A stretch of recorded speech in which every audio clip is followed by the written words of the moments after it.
Ok, da har vi akkurat fått høre om Two Girls and One Cup. Og det tenkte vi skulle filme reaksjonen vår, sånn som mange andre har gjort. Ok, da, here goes nothing, Mats. Alright.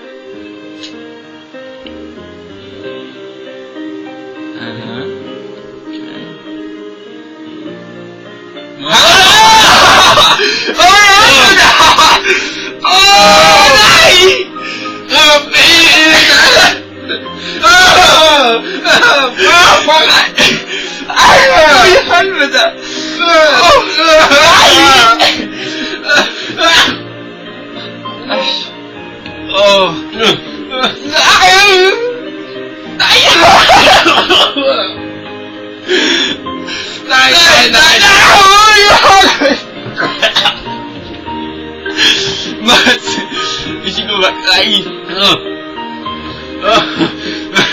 Nei, helvete!